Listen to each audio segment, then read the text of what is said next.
lancer la vidéo. Là maintenant, tu vois, la main ici.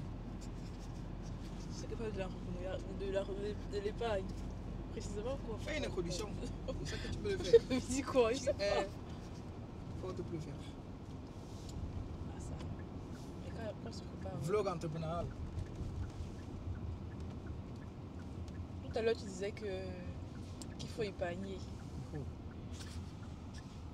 Là tu viens là. C'est ça, ça passe. Oui, mais Ah, qu'il faut épargner.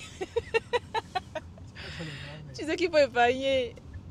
Et je disais que c'est difficile d'être marié quelqu'un qui est entrepreneur parce qu'il faut épargner dans tout. Et tu parlais de l'eau. Que tu as épargné l'eau le matin en te lavant.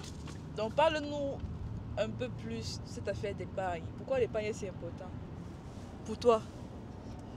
moi, je pense que l'épargne est important pour tout homme, hein, pas seulement pour moi. Mais aujourd'hui, bon, particulièrement, l'idée qui me vient à l'esprit, ajouté à ce qu'on sait déjà, c'est que, en fait, on est gouverné par notre subconscient.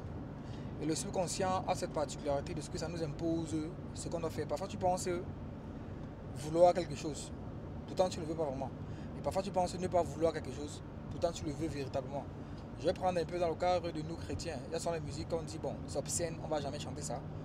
Mais comme c'est tellement populaire, ce qui se passe, c'est qu'on se trouve en train de chanter sans vouloir. Pourquoi? Parce qu'en fait, notre subconscient a accepté. Pourquoi est-ce que notre subconscient a accepté? Parce qu'on a été exposé à ça. Maintenant, quand je regarde l'épargne, beaucoup de personnes avaient l'épargne. Pourquoi? Parce qu'ils n'exposent pas leur subconscient à tout ce qui est épargne. On épargne peut-être l'argent, mais on gaspille l'eau. On épargne l'argent, on veut épargner l'argent, mais on gaspille le temps. En fait, si vous voulez épargner, vous devez être épargnant dans tout. Parce que ce n'est pas votre conscient que vous devez... c'est pas notre conscient qu'on doit convaincre. C'est plutôt notre subconscient qu'on doit convaincre. Et pour convaincre notre subconscient, c'est sur toutes ces petites choses-là. Donc quand ton subconscient commence à prendre l'habitude d'épargner dans toutes ces choses-là, ça devient un fait. Ça va atteindre un niveau où, même si toi, tu veux devenir un gaspilleur, peut-être un non-épargnant, c'est peut-être pour une raison ou une autre, ton subconscient va te gouverner, comme avec l'exemple que je viens de prendre là. Disant, genre, tu ne veux pas chanter une musique, mais tu te trouves en train de la chanter parce qu'en fait, tu as tellement été exposé à ça. En fait, tu t'exposes à quoi? L'épargne dépend de ce en quoi tu t'exposes. Si tu t'exposes on appelle ça comment? En tout ce qui est dépenses. Et je parle de toutes choses, même des petits trucs, même la nourriture, on gaspille, l'eau on gaspille, l'électricité on gaspille. On n'a pas justement ce sens-là de partir, peut-être éteindre la lumière, peut-être parce qu'on est fatigué, il n'y a pas d'effort, on laisse, etc., etc. En fin de compte, ton cerveau est exposé à toutes ces choses. Et si tu regardes bien, quand tu gaspilles l'eau, tu payes dans les factures. Quand tu gaspilles l'électricité, aussi dans les factures, tu payes. Quand tu gaspilles la nourriture, aussi dans ton alimentation, en fait, tu payes. Mais sauf qu'en fait, justement, c'est un pouvoir qui a deux volets. Le premier volet, c'est que ça cultive déjà ton mindset et ton subconscient. Hein? Et deuxièmement, forcément, tu es naturellement un épargnant. Et ça va justement te permettre d'être riche. Je pense que, bon, c'est un peu dans ce sens-là que l'idée m'est venue. Ok, c'est intéressant. Intéressant. Et toi, tu penses que c'est intéressant, maman? C'est intéressant. Parce que toi, souvent, c'est chaud entre nous, là. C'est chaud comment? C'est chaud, non? Parce que quoi? Bon, là, maintenant, par exemple, tu viens de dire là que c'est difficile d'être marié à un entrepreneur. Pourquoi? Parce qu'on parle de l'entrepreneuriat tout le temps. Et qu'il faut épargner tout le temps. On a déjà l'argent, les riches font encore épargner, pourquoi? C'est ça ma question. On tend à la richesse. Bon. On veut être entrepreneur pour avoir beaucoup d'argent. Donc quand il y a l'argent, pourquoi on épargne encore?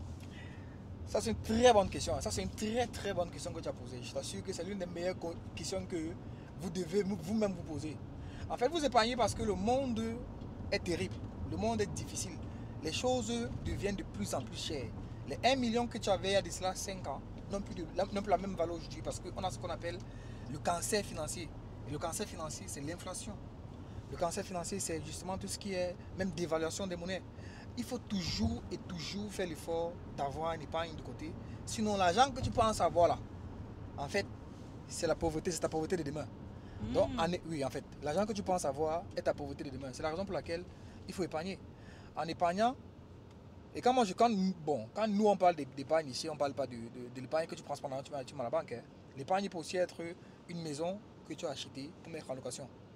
Donc voilà le type d'épargne que moi, je conseille. Parce que prendre l'argent juste mettre à la banque, conserver comme ça, non. Ça, c'est C'est ta pauvreté de demain en fait. Il faudrait que, c'est vrai que maintenant pour investir, peut-être pour faire, genre acheter une maison, etc., etc., il faudrait déjà que tu connaisses comment emmagasiner parce que ton épargne doit être, l'épargne au sens propre du thème, doit être, on va dire ça comment, ponctuel, pour un temps. Après maintenant tu dois savoir quoi en faire de cet argent. Sinon, honnêtement, tu es en train de construire ta pauvreté de demain.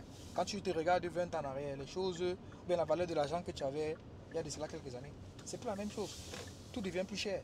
Donc, on a l'obligation d'épargner si on veut vraiment devenir riche. Parce qu'une fois de plus, si c'était qu'on va mourir demain, il n'y a pas de problème, on va tout manger. Mais nul ne sait de quoi demain est fait. Je préfère être riche, épargnant toute ma vie, que d'être un riche aujourd'hui qui mange tout et puis demain, ça devient chaud.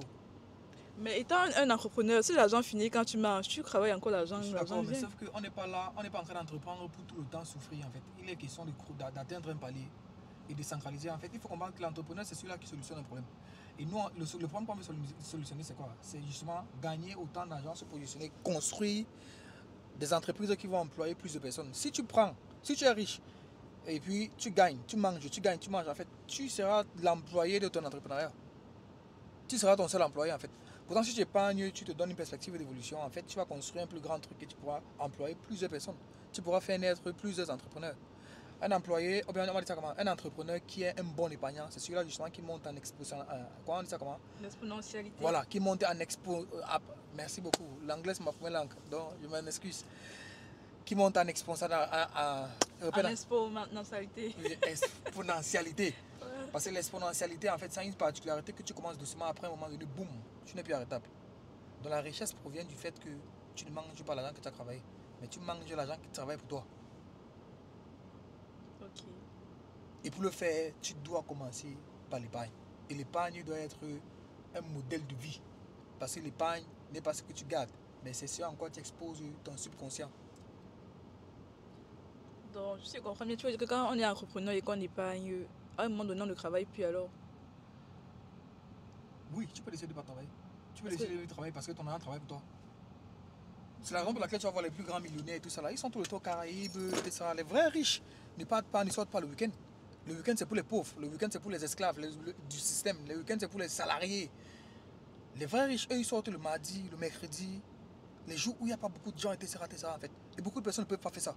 Parce que en fait, toi, tu es dans le système, tu es dans la matrice qui est que tu dois travailler lundi, mardi, mercredi et le week-end, c'est bondé. Et moi, depuis que je suis jeune, je n'ai jamais aimé sortir où il y a beaucoup de gens, etc. Donc forcément, il fallait que je sois riche. Ok. Mais indépendant. Donc voilà, épargner, c'est un modèle de vie. Que Dieu vous bénisse.